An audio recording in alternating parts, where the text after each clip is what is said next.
Pancho, pregunta. ¿Pero lo está leyendo? Sí.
Hello, good morning to everyone, people.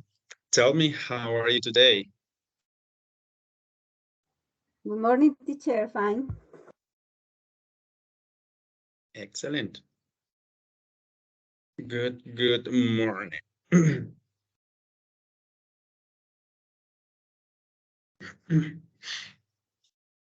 Ok, entonces, bueno, primero quiero dar la bienvenida a este nuevo ciclo, nuestro ciclo número 3. Ya estamos a puertas del 4 y pues obviamente de terminar pues que este proceso. Por ahora vamos súper bien. ¿Listo? Entonces, esta es nuestra primera clase del ciclo 3. Y bueno, entonces,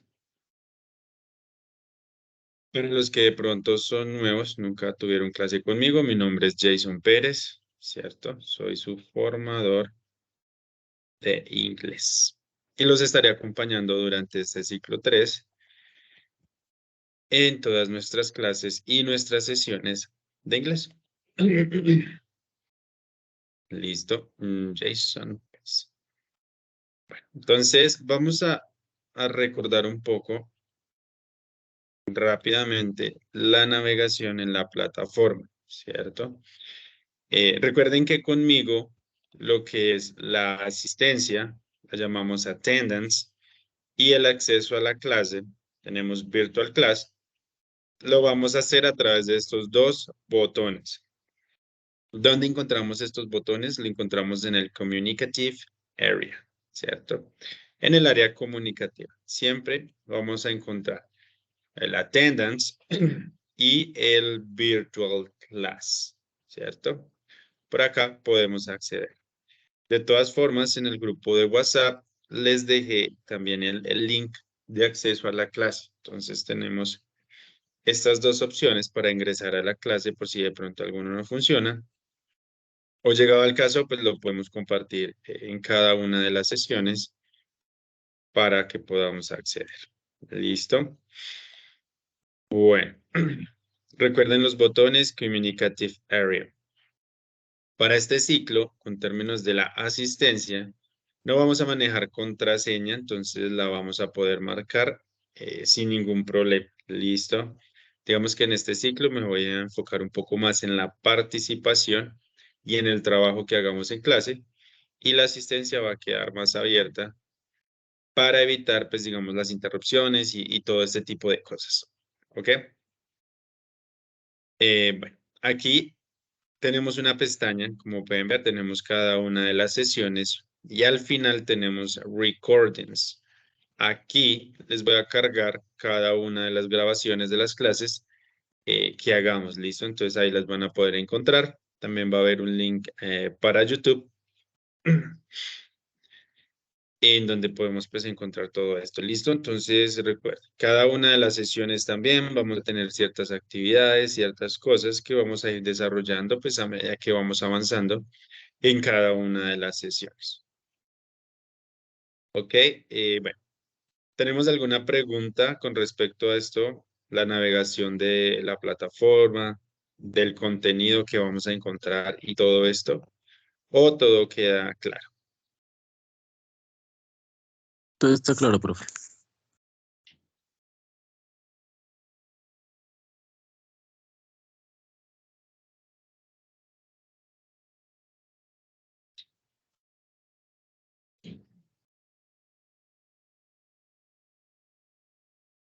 Perfecto, entonces miremos esto, ¿cierto? Tenemos la dinámica de la clase, se va a manejar igual. Entonces, dice, las actividades en clase y participación no dan nota cuantitativa. Entonces, recuerden que la participación y el trabajo que realicemos en clase no da una nota cuantitativa, lo que quiere decir no es que saque 5, saque 4, saque 3.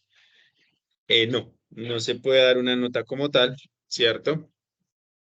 Pero sí tiene una nota apreciativa por parte pues, del formador, en ese caso sería yo, de acuerdo al trabajo que hagamos en clase, de acuerdo a qué tanto participamos, ¿cierto? O estamos.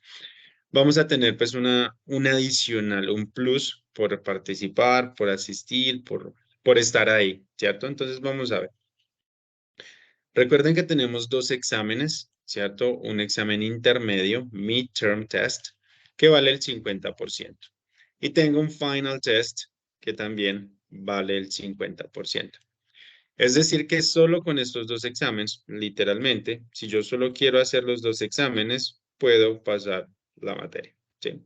La nota que saquen los dos, como me vaya, eso es lo que me va a quedar como nota final. Sin embargo, si trabajamos en clases, si participamos, si estamos activos con las actividades y todo lo que vamos haciendo, yo les voy a dar una unidad, ¿cierto? ¿Cómo así que una unidad? Digamos, pongamos un caso extremo, digamos que en el primer examen saqué 3 y en el segundo también un 3. Entonces mi nota final va a ser un 3. Pero yo estuve atento o atenta, participé, digamos que estuve haciendo las actividades a tiempo, porque eso es algo importante, hacerlas a tiempo, porque la idea es promover y premiar pues el trabajo en clase, no después de clase. Entonces, eso también va a afectar mucho. Entonces, me ponen pues la unidad.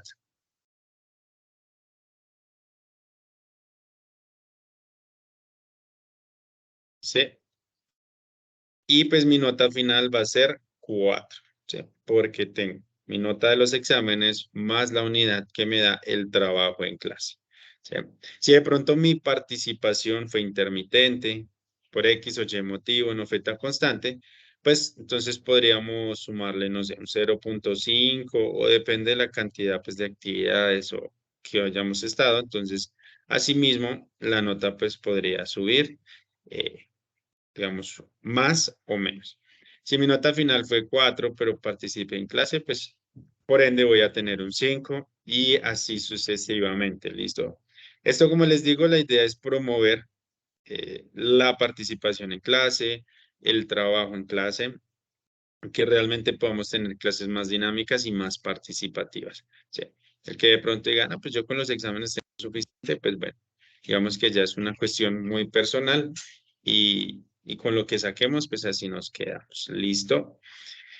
Y bueno, preguntas, dudas, ¿qué tal les parece esto de una unidad? ¿Les parece que está bien, que es mucho, que es poquito para el trabajo en clase que vayamos a realizar? Recuerden, por favor, utilizar el chat, también el micrófono, no quedarnos tan callados, que eso es bastante importante.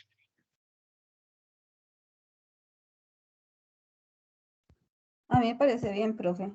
Una unidad. Profe, a mí también me parece bien, pues me parece que es generoso y que creo que es buena motivación.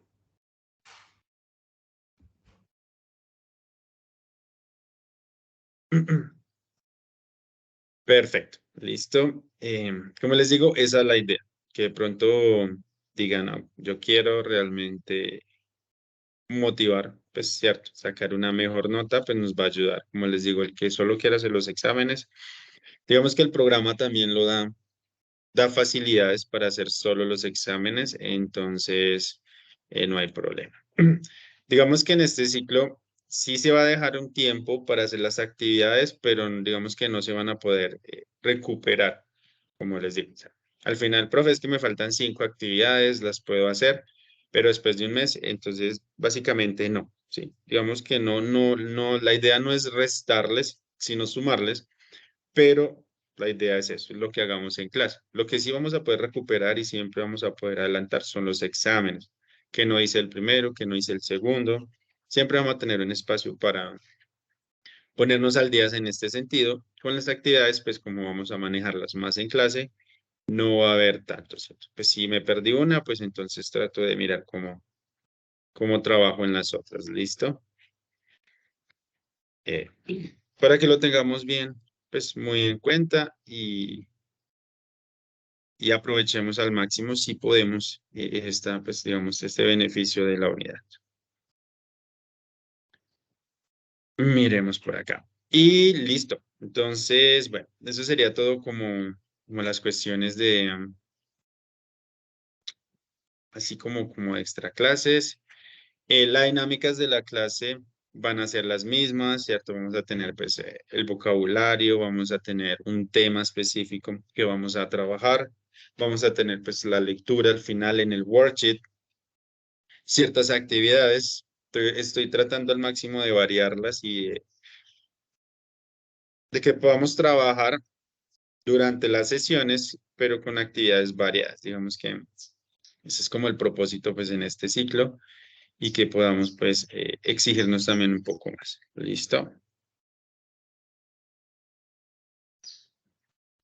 Bueno.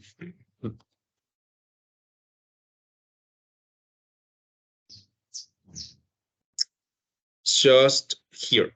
Please do not forget. So this is something wrong here.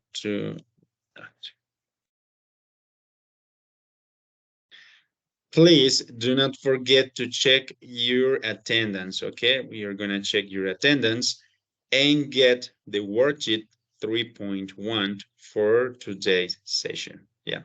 Entonces el día de hoy vamos a comenzar con la sesión número 1 del ciclo 3.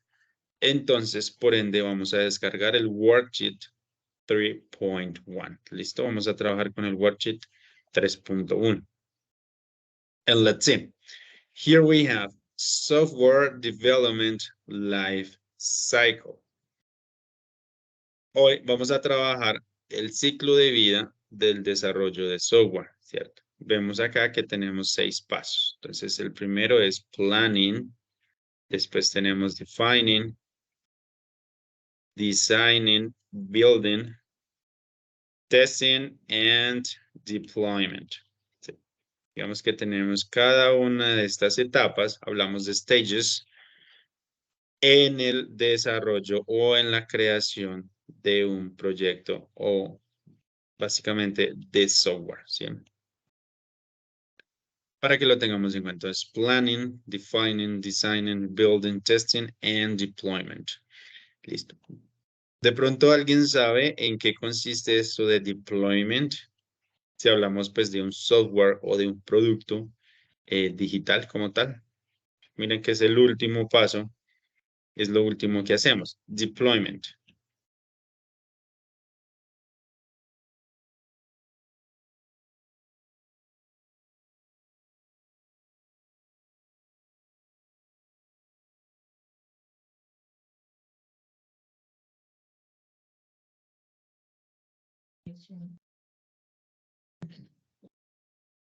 Ok, no worries. Entonces, cuando hablamos de deployment, vamos a hablar de, si lo traducimos, suena más a despliegue, ¿cierto? pero digamos que en este sentido es cuando el producto ya está listo para sacar al mercado. Sí, no sé qué otro verbo podríamos utilizar, pero deployment puede estar más relacionado al lanzamiento, a la exhibición, ¿cierto? A la exposición al mercado. ¿Listo? Entonces, deployment es básicamente el último, bueno, casi el último paso, donde ya el producto está listo, ya se probó y lo vamos a sacar al mercado, lo vamos a exponer. ¿Listo? Entonces, para que lo tengamos muy en cuenta. Y vamos a hablar del Software Development Life Cycle y se va a mencionar mucho SDLC o SDLC. SDLC. ¿Listo? SDLC. Lo vamos a ver mucho de esta forma. So, okay, let's check. Here we have the vocabulary. Tenemos el vocabulario y vamos a realizar la práctica.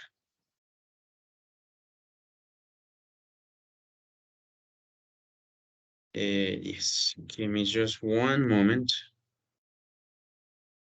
Digamos que este vocabulario lo vamos a hacer un poco interactivo. Digamos que vamos a tener una situación y nosotros vamos a escoger la palabra que mejor nos parezca que complementa, ¿cierto? La oración. Entonces,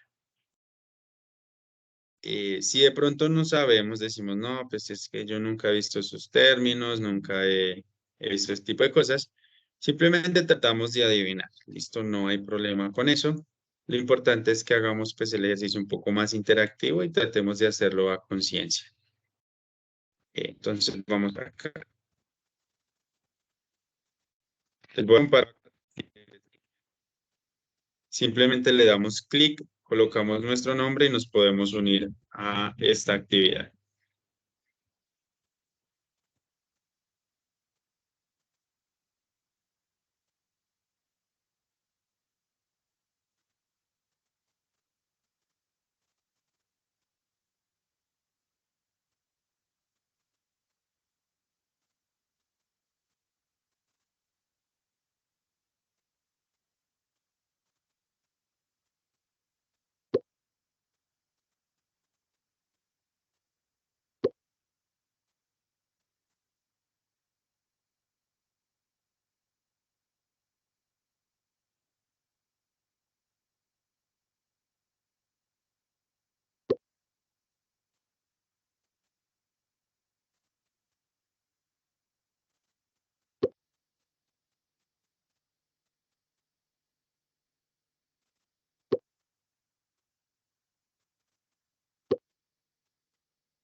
Okay, so we have 8 people. I think it's a good number.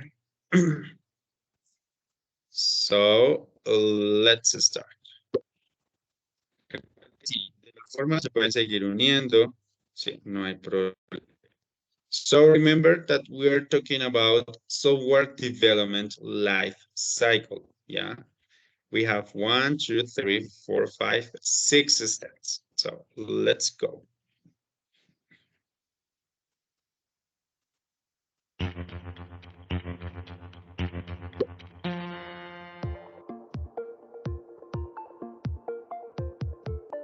Mm. Ah. Es el sonido que tiene mi...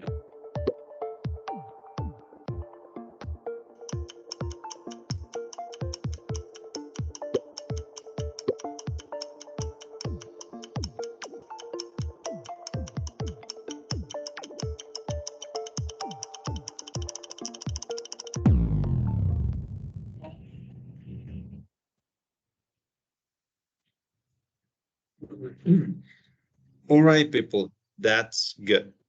So here we have requirement analysis.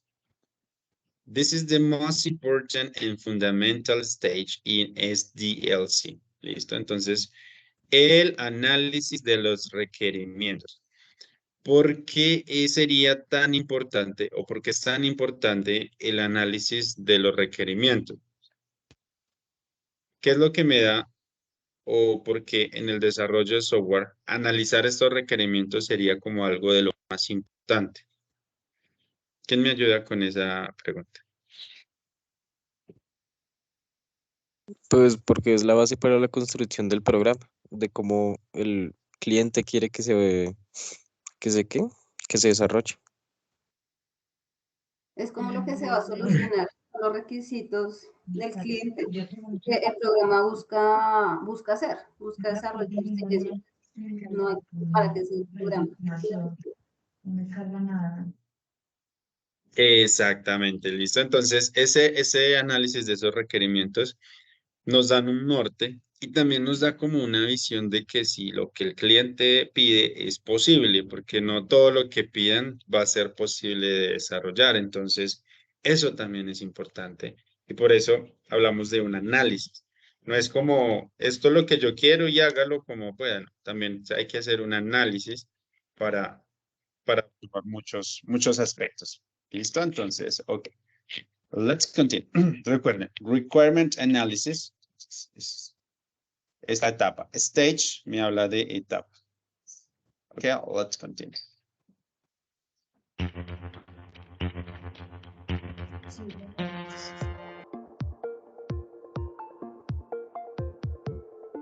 Permiso.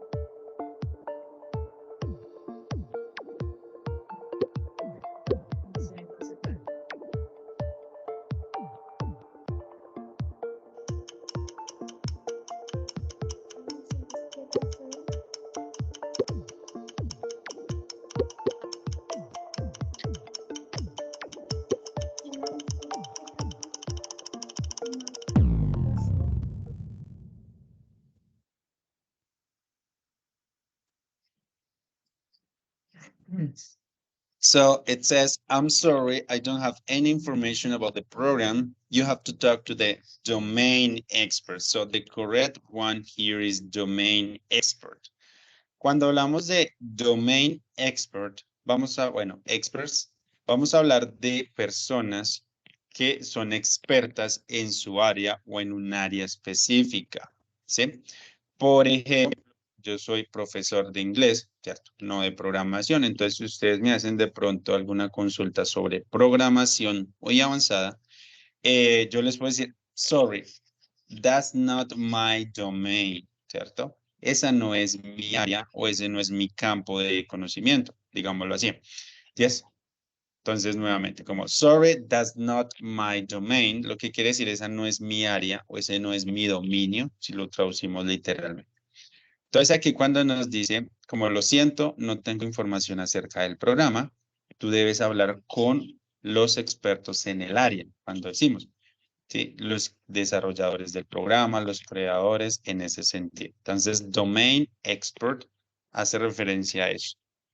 Cuando hay personas que tienen un conocimiento en un área específica, pues biología, matemática, programación, inclusive Java o Python, una especialización. ¿Listo?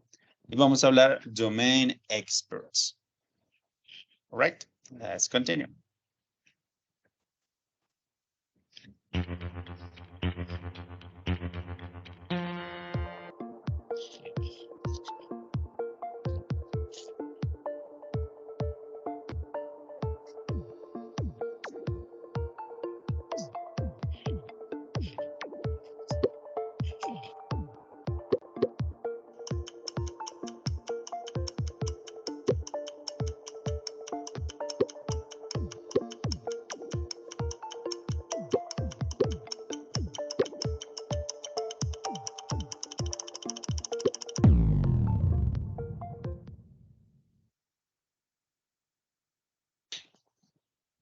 So, here we have the company agreed to conduct a feasibility study for the creation of the new platform for the client.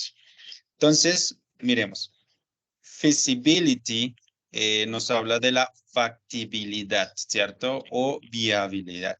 Como les decía al principio, cuando hablamos de los requerimientos, cuando un análisis de los requerimientos, también vamos a hacer un feasibility study, vamos a hacer un estudio de factibilidad, con el cual vamos a darnos cuenta si lo que queremos hacer es factible por muchas razones. Pueden ser económicas, pueden ser de mano de obra, ¿cierto? Tecnológicas y muchos otros aspectos. Entonces, cuando hablamos de feasibility study, vamos a hablar de un estudio de factibilidad, qué tan posible o qué tan factible es llevar a cabo el proyecto que se nos está pidiendo. All right. Recuerden que si tienen alguna duda, podemos levantar la mano o preguntar directamente por el chat y las vamos solucionando. All right.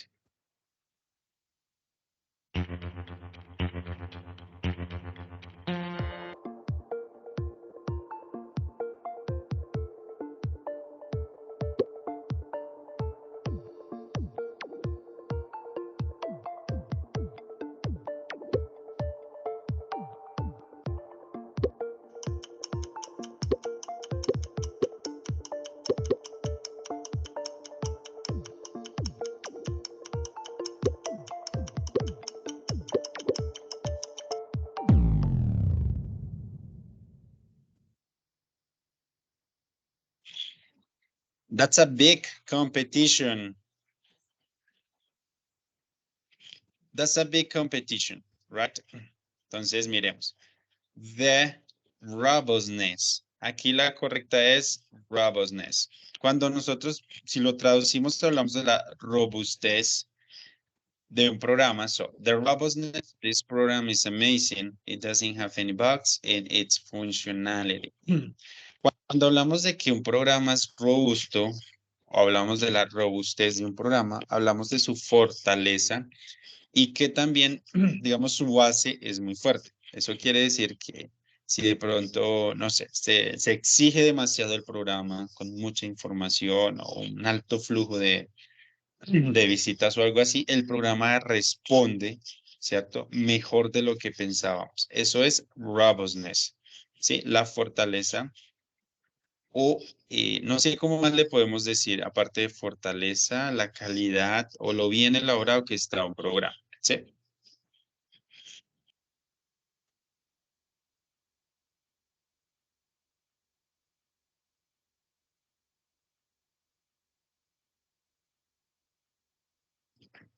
Ok, so robustness hace referencia a eso. También lo podemos utilizar, por ejemplo, para personas, cuando hablamos de robust. Si algo robusto es fuerte y efectivo. Natalia nos dice, ¿qué métodos se pueden usar en el análisis de factibilidad?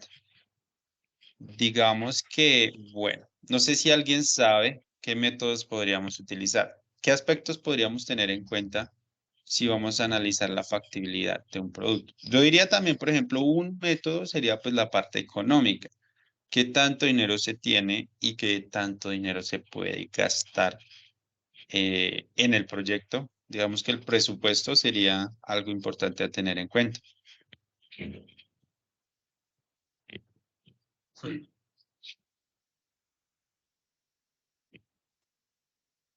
¿Ustedes qué opinan? ¿Qué más podemos tener en cuenta o qué métodos se pueden utilizar para la factibilidad?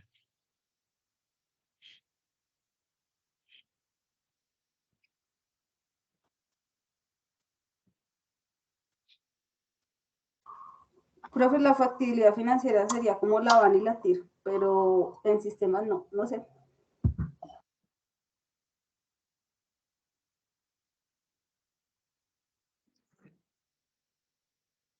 Es una muy buena pregunta, ¿cierto?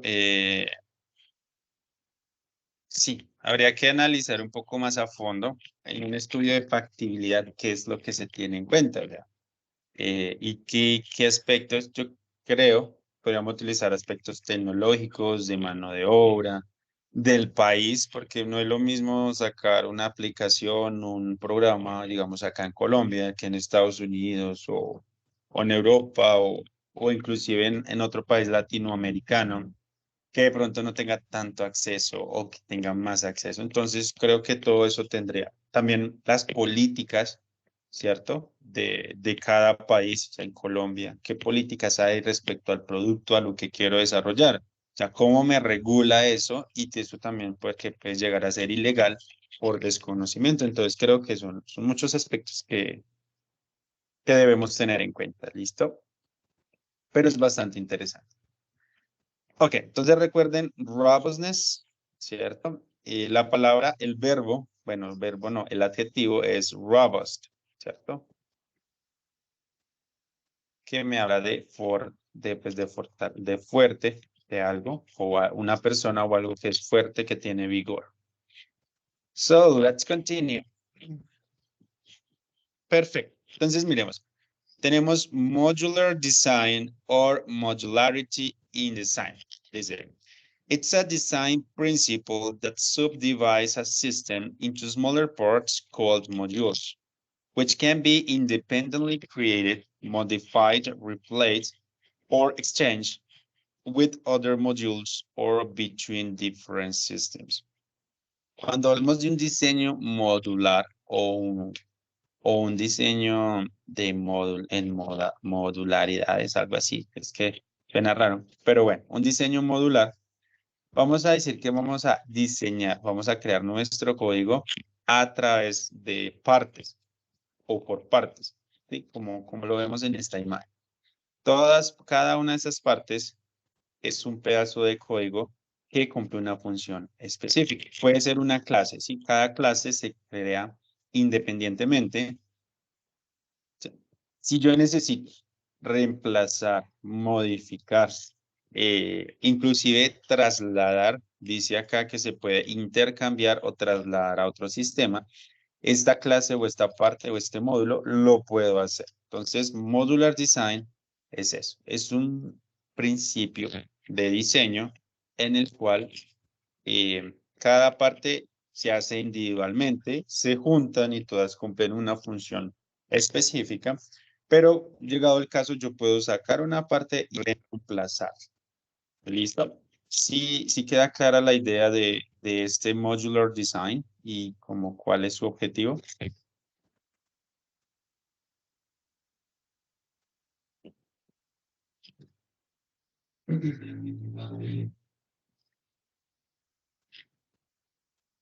Sí, profe, es claro. Sí, señor. So, let's continue. Ya saben que cualquier cosa preguntamos.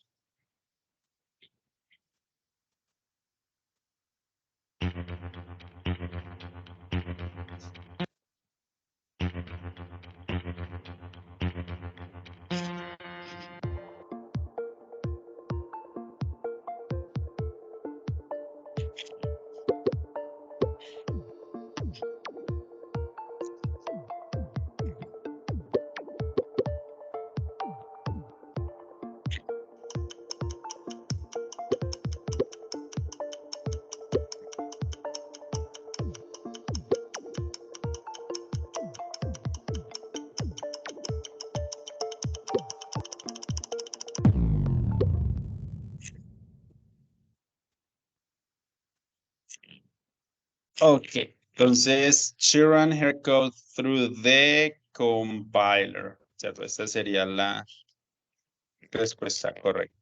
Subset es simplemente un subconjunto o una subparte de algo, ¿cierto? Y feasibility study no se adecua. Compiler, ¿cierto? Cuando hablamos de un compilador. Ahora les voy a mostrar un video donde nos hablan mucho sobre este tema para que tengamos mucho más claro esta parte. ¿Listo? Compiler.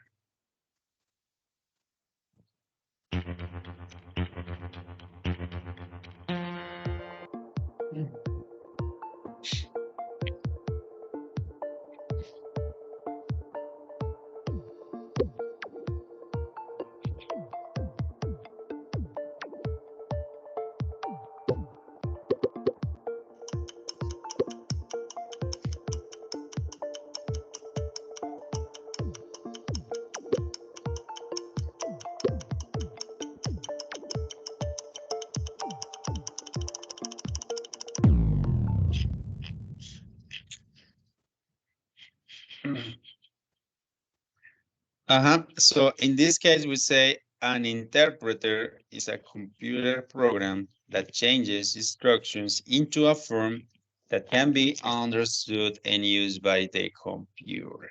Yeah. Podríamos utilizar compiler. Entonces, digamos, tengo un interpreter y un compilador. ¿Alguien sabe cuál es la diferencia entre estos dos o son lo mismo? ¿Compilar e interpretar es lo mismo? ¿O hay una diferencia en cómo funciona?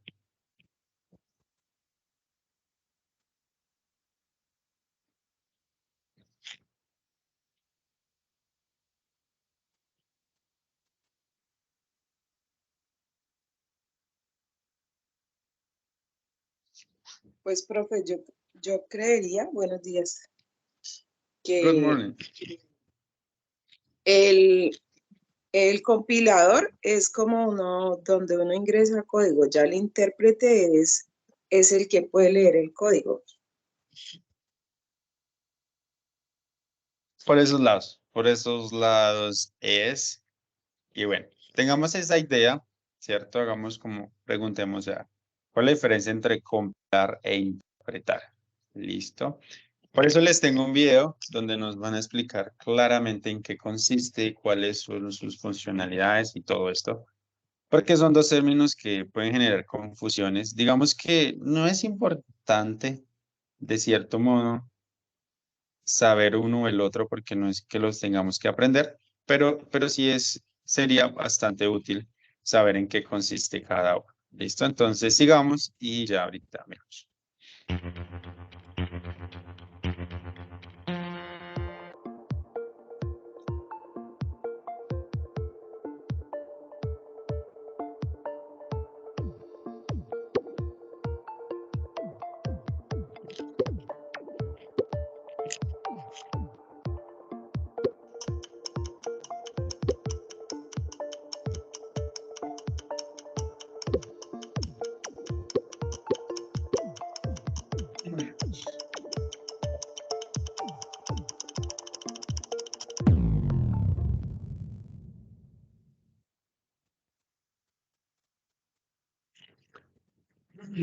Yes, so we say debugger, ¿cierto? Debugger viene la palabra debug, ¿cierto? Que es errores, pero debugger puede ser entonces un programa como tal o puede hacer referencia a una persona. Que ¿cuál es su trabajo? Detectar y corregir, ¿cierto? Los errores en algún programa específico. Esto es un debugger. Entonces, a debugger is a computer program that assists in the detection and correction of errors in other computer programs. All right? Debugger.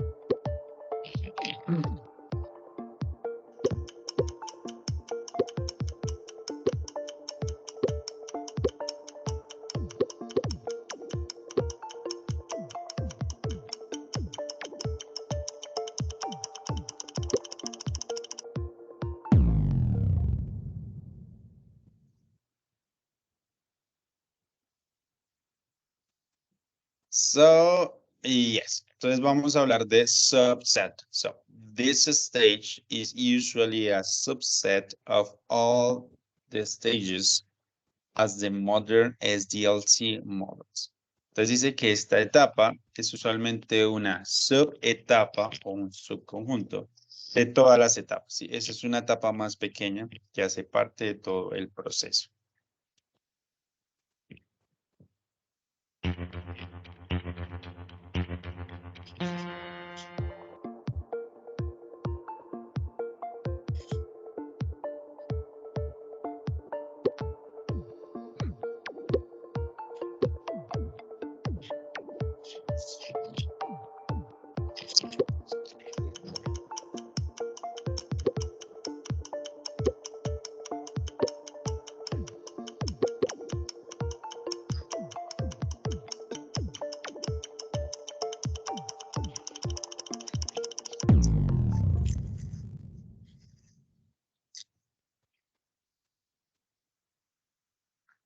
Very good. So once the product is tested and ready to be deployed, recuerden, cuando ya está probado y listo para ser desplegado o podríamos decir lanzado al mercado, ¿cierto? It is released formally in the appropriate market. Correct? So deployed es eso. Está listo para ser exhibido o lanzado al mercado. And the last one here.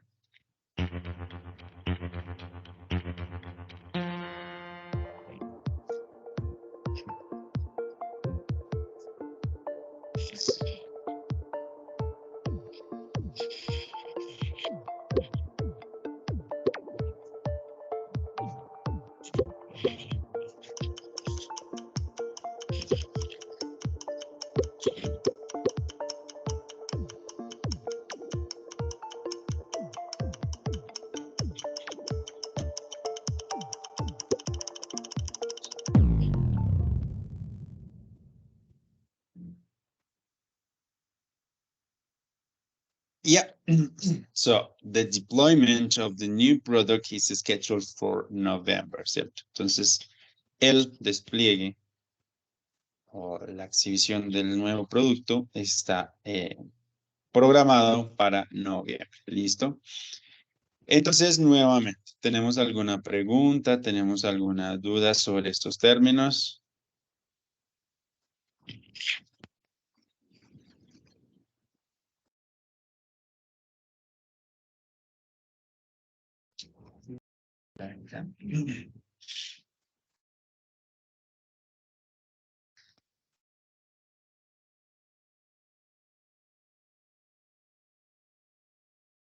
Ok, entonces vamos a ver el video que les digo sobre lenguajes compilados e interpretados, o sea, qué es compilar y qué es interpretar.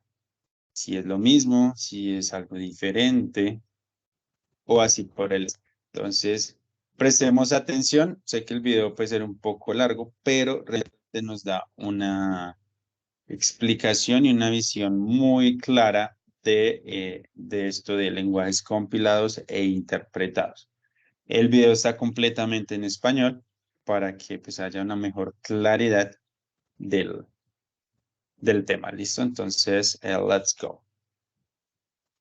Tenemos que conseguir que nuestro código fuente se convierta en código máquina de alguna manera antes de que pueda funcionar. Y hay dos formas principales de hacerlo. Lo que se llama la compilación del código fuente y lo que se llama la interpretación del código fuente. Afortunadamente no es una decisión de la que tengas que preocupar ahora mismo. La mayoría de los lenguajes se encargan de manera natural de elegir una o de otra, pero vale la pena conocer la diferencia. Vamos a poner un escenario simple. Digamos que somos solo tú y yo. Tú tienes tu equipo y yo tengo el mío, en el que voy a escribir un programa que quiero que ejecutes en el tuyo. Con un lenguaje compilado, lo que pasaría es que escribiría un código fuente y entonces tendría un compilador que haría recorrer a través del código fuente y crear un archivo independiente llamado ejecutable. El archivo ejecutable es el archivo que te podría enviar. De esta manera, yo mantendría mi código fuente y lo que haría es enviarte únicamente el archivo ejecutable de tal manera que tú nunca podrías ver el código fuente. Ahora bien, con un lenguaje interpretado, no se va a realizar ninguna compilación del código fuente de antemano, sino que únicamente recibirías una copia del código fuente original. De esa manera, por tanto, necesitaría que mi máquina interpretara ese lenguaje cada vez que quisiera ejecutarlo. El intérprete es diferente de un compilador, realiza la ejecución sobre la marcha. Podremos pensar de alguna manera que es como ir línea a línea del código fuente e irlo procesando en el acto, es decir, no guarda, como el compilador, un archivo en código máquina separado del código fuente. Tú ya has usado lenguajes interpretados, incluso si no te has dado cuenta. Cada vez que has visto una página web que tenga JavaScript, y hay muchas de ellas que lo contienen, básicamente con que hayas estado navegando por la web más de 2 minutos seguidos, seguro que te has encontrado con alguna de estas, pues esto es lo que ha estado sucediendo, y es que tu navegador web, sin que lo sepas, ha estado interpretando el código en JavaScript que tenía esta página. Este código JavaScript te ha llegado a través de Internet, junto con un montón de otros archivos, como las propias páginas web o las imágenes que se han enviado como el código al navegador. El navegador simplemente ha interpretado qué JavaScript tiene que ejecutar dentro de esa página web y lo ha interpretado. ¿Cuál de estos dos métodos es el mejor? Ambos tienen sus ventajas y sus desventajas. En el caso de los lenguajes compilados, la gran ventaja es que están preparados para ejecutarse y distribuirse instantáneamente a prácticamente cualquier máquina. Y por esta razón, debido a que son usualmente más rápidos. El código fuente es inaccesible, lo que a veces se considera una desventaja y a veces se considera una ventaja. En este caso lo vamos a considerar una ventaja porque eso quiere decir que el usuario final no puede acceder a cómo yo he realizado el programa. En cuanto a las desventajas, hablaremos de que no son multiplataforma. Una compilación sirve para una plataforma concreta. Si quiero ejecutar el programa en otra plataforma, tendré que volver a compilarlo. Esto hace que, por tanto, son poco flexibles. Cada modificación requiere una recompilación y, por tanto, se requiere un paso extra que no existe en el caso de los lenguajes interpretados. En cuanto a los lenguajes interpretados, por tanto, por comparación con los compilados, son multiplataforma, ya que cada plataforma va a añadir su propio intérprete. Son más sencillos de probar, cada modificación no requiere de una compilación para probar su funcionamiento y por tanto los errores se pueden detectar más fácilmente. Pero en el otro lado, en el lado de las desventajas, diremos que se requiere un intérprete que no es necesario en el caso de los lenguajes compilados y a menudo son más lentos. Los lenguajes compilados suelen ser más rápidos. Por último, el código fuente es público, lo cual en este caso es una desventaja, porque eso quiere decir que cualquiera puede ver ese código fuente que te ha costado tanto crear. Pero precisamente porque hay cosas buenas en los lenguajes compilados, también hay cosas buenas en los lenguajes interpretados. Existe una tercera forma de hacer todo esto, que es con una aproximación intermedia que tiene un poco de ambos. En lugar del modelo compilado, donde todo el trabajo se hace por adelantado pero que puede ser más inflexible, o el modelo interpretado, donde todo el trabajo se realiza en el extremo receptor, pero puede ser algo más lento, se puede hacer algo que esté justo en el medio. Lo que hacemos es compilar parte del código en lo que se llama un lenguaje intermedio. Es un archivo que está a medio camino entre el código y el código máquina. A continuación, se distribuye este archivo, enviándolo a la gente que lo necesite para ejecutarlo. Y cada persona que lo ejecuta, lo que hace es ejecutarlo y compilarlo para su plataforma con una tecnología llamada Just in Time. Este lenguaje también se conoce a veces con el nombre de bytecode. Así que usando este lenguaje, por tanto, tenemos una mezcla entre los dos. Tenemos la rapidez de los lenguajes compilados, tenemos la flexibilidad de los lenguajes interpretados. De esta forma, por ejemplo, C, C++, Objective-C son ejemplos de lenguajes que son típicamente compilados. Se necesita un compilador.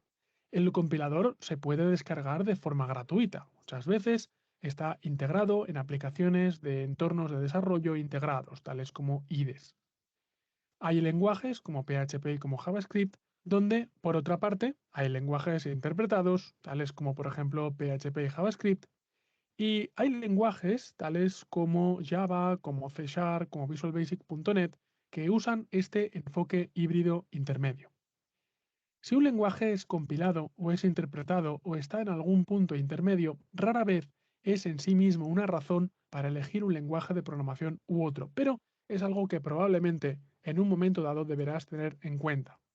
Si una de las prioridades principales del programa es la velocidad máxima absoluta, entonces en ese caso probablemente necesites un lenguaje compilado.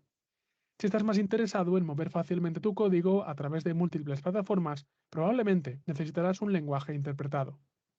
Por tanto, generalmente manda más la necesidad que tengas que la propia manera de trabajar del lenguaje de programación. All right, my dear friends. Entonces, recapitulemos un poco. Quiero que me ayuden, por favor. ¿Qué es un lenguaje compilado o qué es compilar al momento de la programación?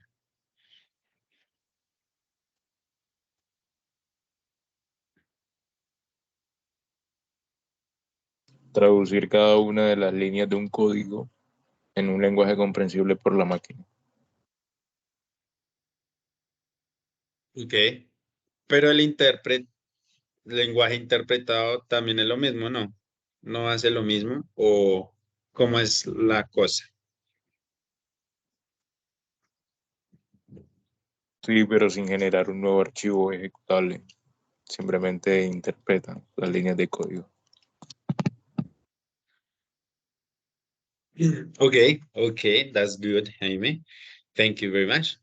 Someone else, alguien más de pronto, algo para aportar sobre este.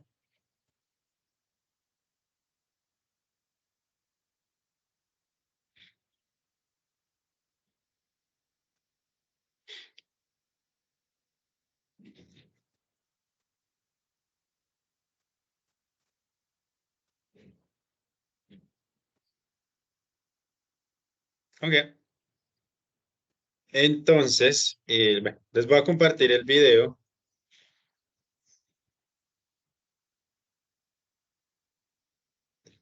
Para que pues lo tengan ahí si lo quieren revisar.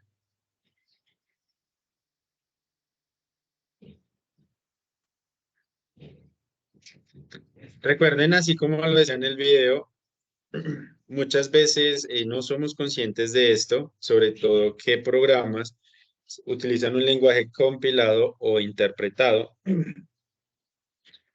Y eso nos puede llegar a afectar dependiendo de lo que necesitemos. Por eso también hablamos del requirement analysis, ¿cierto? De ese análisis de los requerimientos. Esto también podría estar incluido. O sea, ¿qué tipo de programa, como decía, el compilado es más rápido, pero el interpretado es multiplataforma? Es decir, que no voy a tener que estarlo modificando cada vez que lo vaya a utilizar en una plataforma diferente o en un computador, no sé, sistema operativo diferente. En cambio, el compilado sí. Debo adaptarlo cada vez que se utilice en una plataforma diferente, digámoslo así. Entonces, algo que a la larga puede llegar a afectar lo que queremos hacer. ¿Listo? Bueno. So, we are going to continue.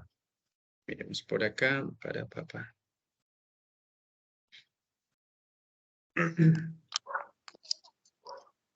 Sí, salchichón con salsa rosada. No coma más eso, por dale que no coma de eso. All right.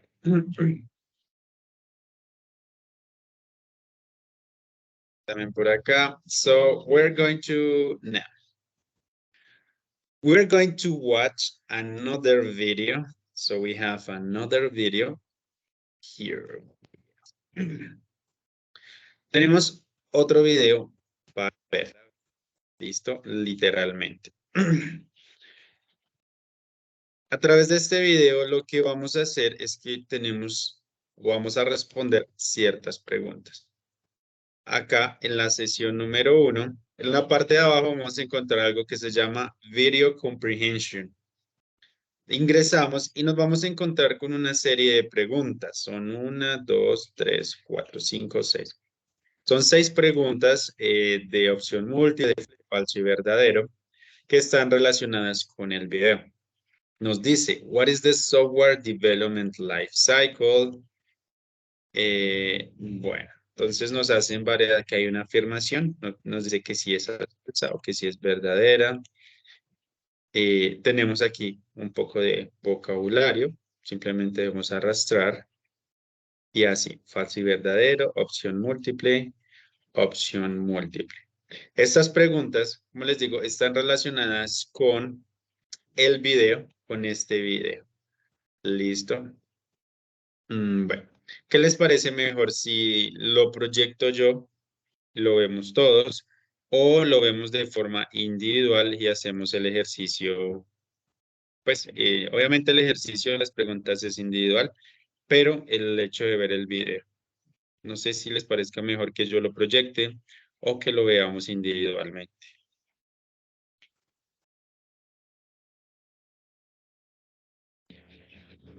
Proyecto, profe.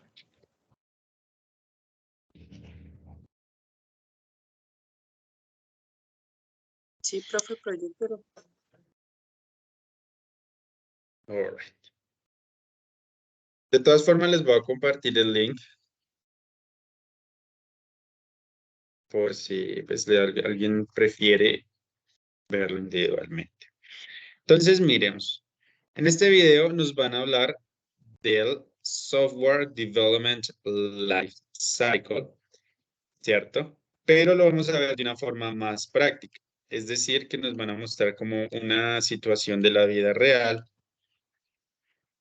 donde una persona, bueno, digamos que esto sería un encargado del proyecto o un programador senior, creo que es, le dan un proyecto a cargo y entonces digamos que él hace este proceso del Software Development Life Cycle, pero teniendo muchas cosas en cuenta. Entonces quiero que miremos eso también. Recordemos las preguntas. ¿Qué información debemos buscar o debemos tratar de entender del video? Primero, ¿qué es? Debemos mirar qué es el Software Development Life Cycle. ¿Qué es eso del ciclo de vida del desarrollo de software? ¿Sí? Acá mire que todas dicen es una metodología, pero es una metodología que permite, ¿listo? Lo mismo acá. Dice, it is quite important to understand the different stages of the SDLC. Recuerden que estas siglas hacen referencia a este ciclo de vida del desarrollo de software. ¿Listo? Entonces dice que sí es importante entender las diferentes etapas del desarrollo de software antes de implementar o llevar a cabo un proyecto de desarrollo de software. Entonces ahí nos van a decir si sí es importante o no y por qué. Bueno, en este caso simplemente decimos si eso es verdadero, es importante entender estas etapas o no, no es tan importante. Miremos la 3. Entonces aquí tenemos dos oraciones. Simplemente debemos arrastrar cada uno de los términos que consideremos más adecuados. Dice, the code development is the shortest and easiest part of the SDLC process. Entonces dice que el desarrollo del código o la creación del código es la parte más corta y fácil de este proceso. ¿Eso es falso o eso es verdadero? De acuerdo pues a lo que nos digan. What is deployment? Miren, nuevamente tenemos la palabra deployment. Vamos a mirar qué es lo que es. What is the waterfall method? Vamos a prestar mucha atención a esto. Waterfall method es un estilo, pues, no de programación, sino de llevar a cabo para realizar o llevar a cabo un proyecto de programación. ¿Listo? Esta sería la última. Entonces, what is the waterfall method? ¿Listo? Como el método cascada, si lo llevamos. ¿Listo? Para que tengamos en cuenta las preguntas. Entonces, let's go.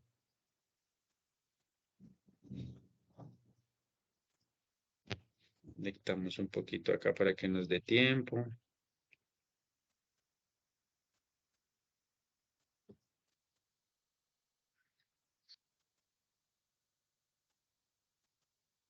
Susan works at a company that specializes in completing various technology projects.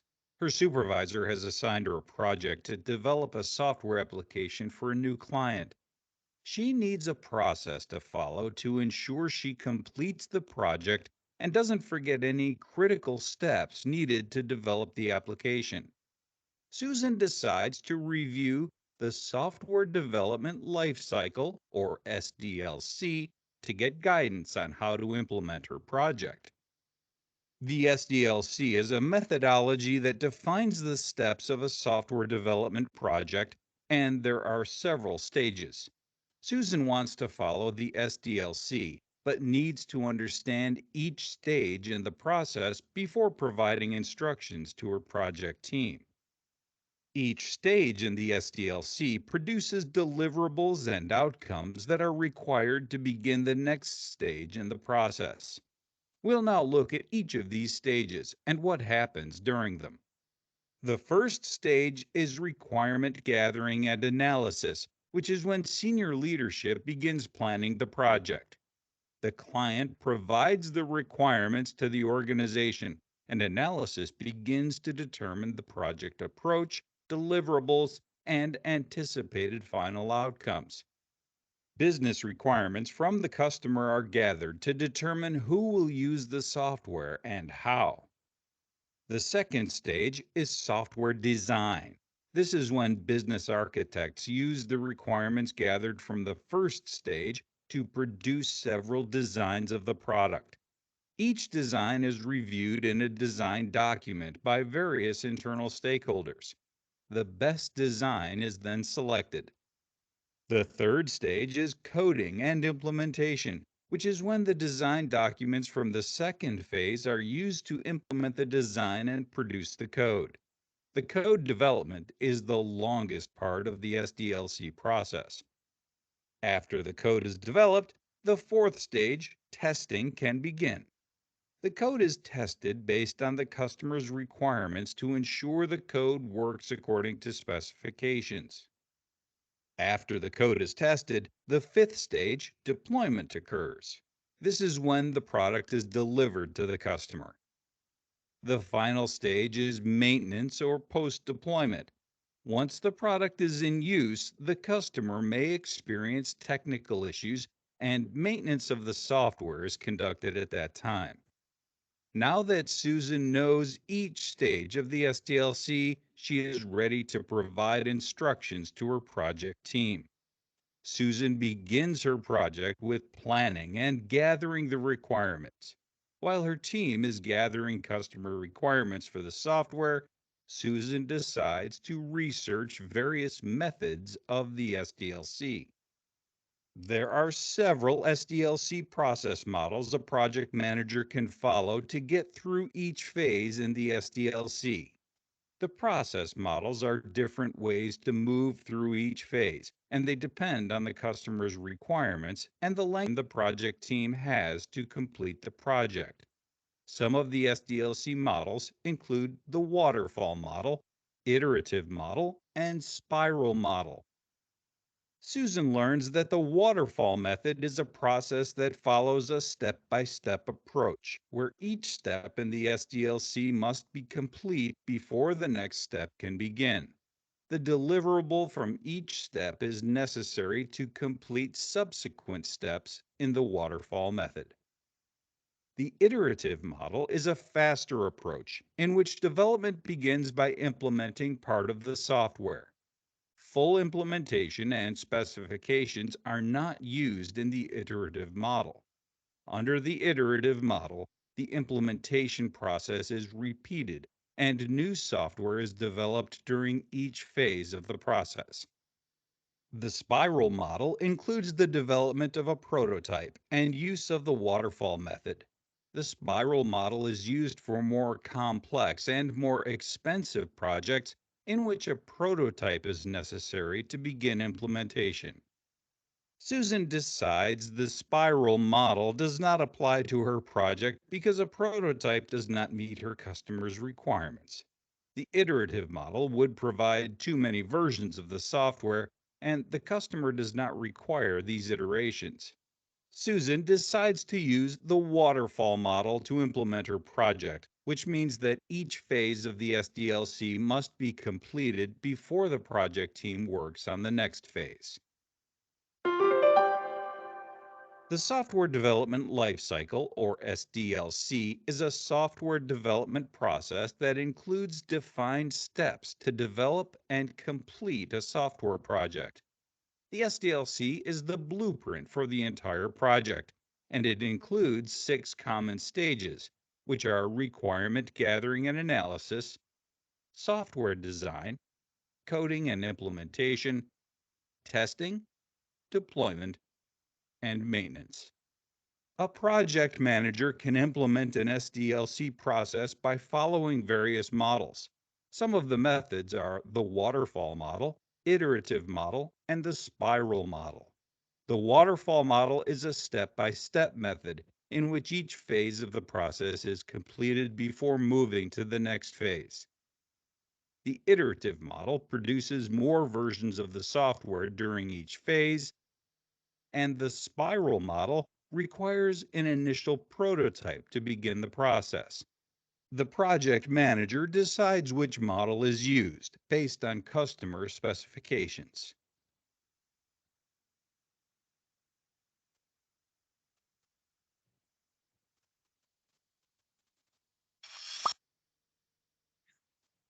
All right, my friends. So, vamos a responder las preguntas. Tratemos de hacer lo mejor posible. Igual forma, tienen varios intentos, ¿cierto?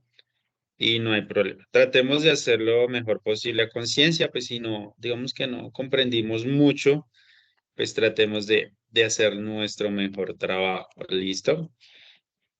Entonces, what is software development lifecycle? Seleccionamos uno y le damos comprobar. Y así sucesivamente, ¿listo? Vamos a tener, bueno, 6 minutos. 1 minuto por pregunta básicamente, ¿listo? Para que hagamos esta actividad. Como les digo, tratemos de hacer al máxima conciencia para pues chequear nuestra comprensión. ¿Listo? Entonces, manos a la obra. 6 minuticos para hacer esto.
All right, my dear friends. Listo. Entonces, bueno, cuéntenme cómo nos fue con las preguntas.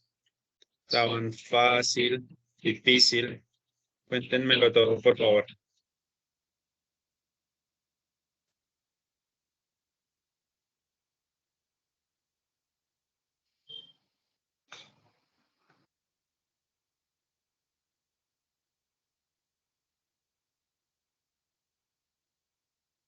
Bien, profe, no estaban tan difíciles. Bueno, en español, ¿no? All right. Okay. No worries. Listo. Entonces, simplemente quiero que conversemos un poquito. ¿Qué opinan de este ciclo de vida del desarrollo de software? ¿Creen que realmente es útil y necesario implementarlo? Si ustedes llegan a tener un proyecto, ¿creen que lo podrían utilizar o de pronto no sería tan necesario en sus cuestiones personales?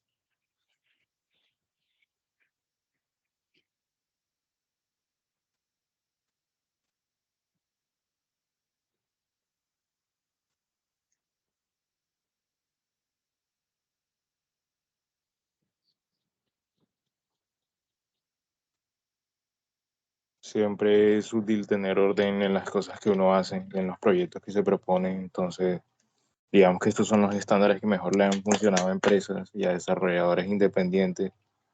Y sí, también nos puede ayudar a nosotros.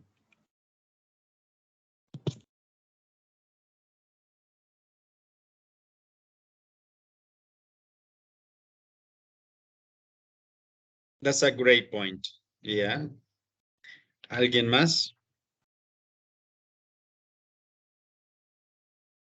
Sí, profe, claro que son importantes porque conocer pues todos los requerimientos que se tienen y tener en cuenta, digamos, esto para la formulación de todo el proyecto y tenerlo en cuenta en toda esa secuencia de pasos que debemos de implementar es necesario. Entonces creo que sí vale la pena considerar este tipo de esquemas para desarrollar nuestros proyectos.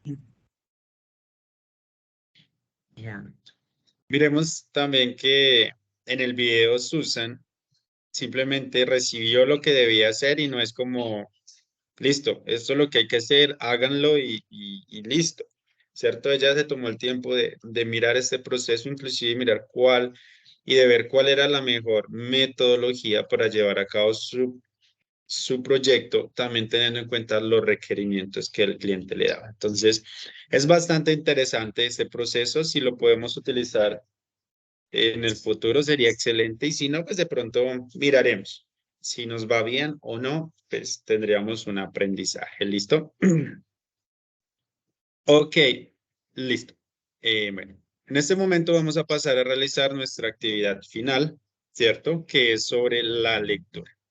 Para los que de pronto no han estado conmigo anteriormente, conmigo no se entregan worksheet. El worksheet simplemente es para revisarlo, para repasar o estudiar un poco más a fondo. Yo les dejo links, les dejo todo, pero no lo entregamos, ¿sí? Lo que nos queda, o yo me enfoco mucho, es en el registro que quedan de las actividades que hacemos durante, ¿cierto? Por ejemplo, esta actividad del video, tenemos otras actividades.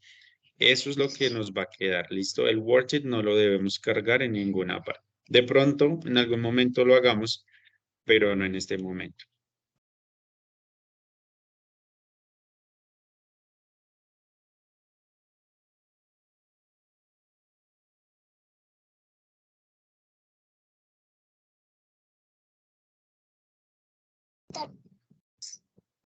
Listo, entonces, miremos. Como les decía, este es el worksheet. Tiene una parte de vocabulario. Yo les dejo el link de vocabulario donde repasamos por si alguien quiere o bueno, de repaso. Les dejo aquí también hay algunas actividades de trabajar el vocabulario. Algunas de estas actividades no las trabajamos durante la clase por cuestiones de tiempo, ¿sí?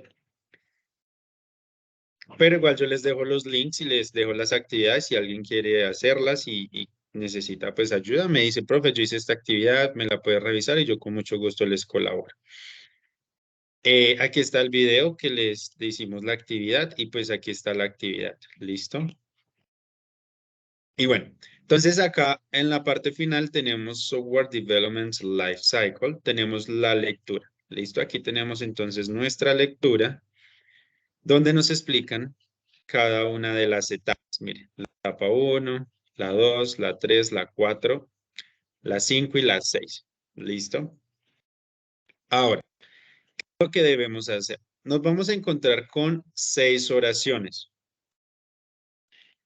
Cada una de estas oraciones describe cada una de las etapas. ¿Sí?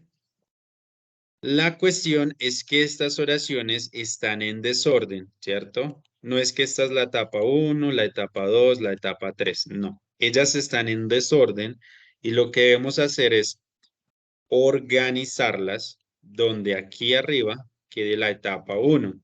Entonces dice, Customer start using the product. Entonces, cuando el usuario, cuando el cliente comienza a usar el producto, ¿qué etapa es esta? Por ejemplo, hagamos esta. Cuando el cliente empieza a usar el producto, ¿qué etapa es esta? De pronto es la etapa 5 donde se testea el producto, o es en la etapa 6 donde el producto ya se pone en el mercado y pues se le hace el mantenimiento de acuerdo a lo que se necesite. ¿Qué opinan?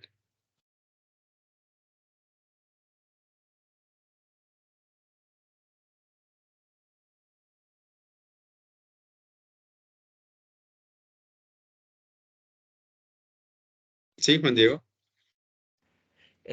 Ahí dice que el cliente está usando, ya hace uso del producto, ¿cierto? Ujú. Yo supongo que cuando ya el cliente usa el producto, eh, ya nosotros le entregamos el producto, porque para la parte del tester, hay unos testers, unas personas que están especializadas en testear el producto antes de entregarlo. Y como el cliente es el que ya lo está usando al final, supongo que es la última, profe. No sé si estaría Yeah. bien. Yes, excellent. That's the idea. Entonces, miren, acá en la sesión 1, al lado de las preguntas del video, tenemos el Reading Comprehension. Vamos a ingresar acá y resulta que tenemos 2 intentos. ¿Listo? Cada intento es de 10 minutos. No tenemos 10 minutos para cada intento, no. Para los dos, sino cada intento. O sea, el primer intento son 10 minutos, el segundo otros 10 minutos. Entonces vamos a ingresar y nos vamos a encontrar con esto. Entonces dijimos que la etapa 6 es esta. Dice, Customers start using the product. Entonces esta es la etapa 6. Lo mismo debo hacer con las otras oraciones. ¿Cuál de estas oraciones describe la primera etapa donde se hace el análisis de los requerimientos?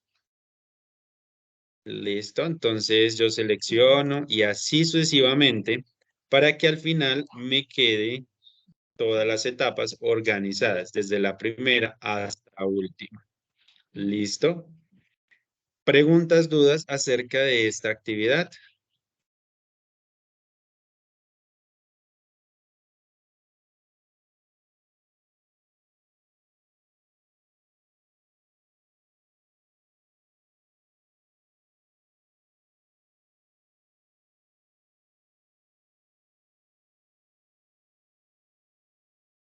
Ok, people.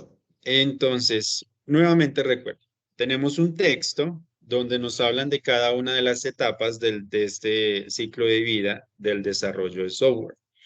Después tenemos 6 oraciones y cada oración describe cada una de esas etapas.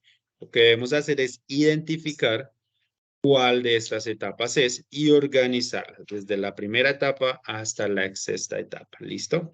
Tenemos 2 intentos para hacer esta actividad. ¿Ok? Entonces, manos a la obra. Tenemos 20, 25 minutos como máximo. De paso, pues nos tomamos un tinto. Si terminamos antes, pues aprovechamos para hacer otras cosas. Y ya después pues, retomamos. ¿Listo? Entonces, manos a la obra. Y cualquier cosa, pues, pueden preguntar.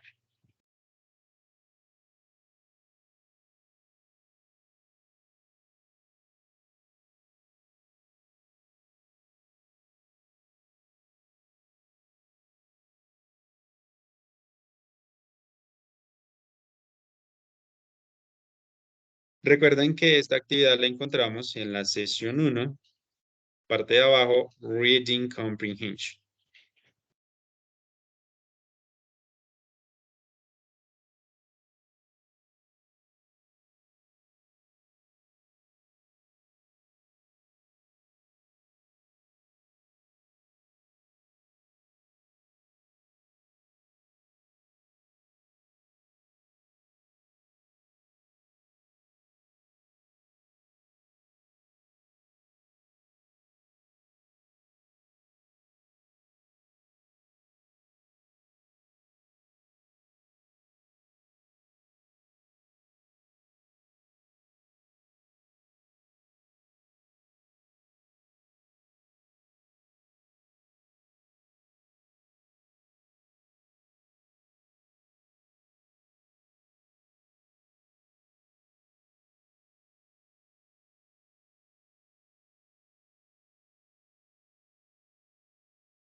All right, my dear friends. ¿Cómo nos fue con la actividad, con la lectura? Cuéntenmelo todo. ¿Tenemos alguna duda?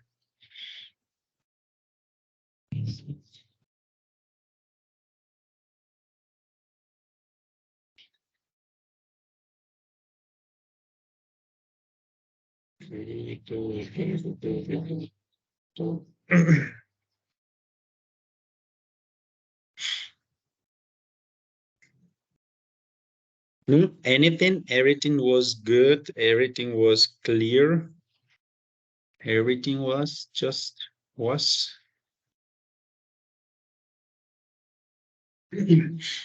Yes, Juan Diego.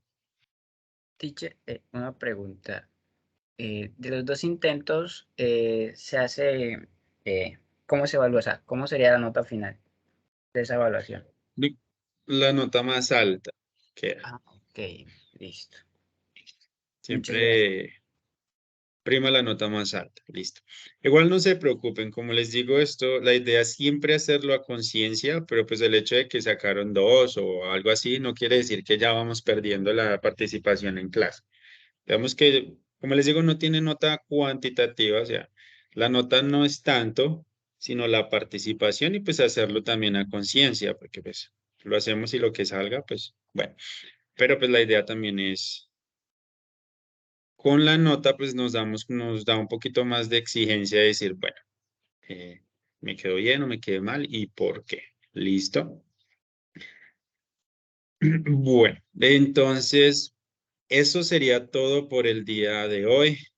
Realmente les agradezco por haber asistido y por todo. Listo, espero verlos el próximo sábado. Sé que pues nuestro horario del sábado es un poquito más pesado, pero pues trataré de que tratemos de que sea más dinámica y más activa y así pues se nos va más rápido el tiempo. ¿Listo? Paula. Profe, yo Cuéntame. no he terminado, entonces igual queda abierto, ¿cierto? Para terminar. Sí, claro. Bueno. Exactamente. La actividad queda abierta hasta el día de mañana. ¿Listo? Entonces no hay ningún problema. Listo, profe. Gracias. Buen día para todos. Listo. Igualmente. Igualmente, entonces, que tengan un feliz día y resto de semana y pues nos estaremos conversando. Gracias, profe. Buen día a todos.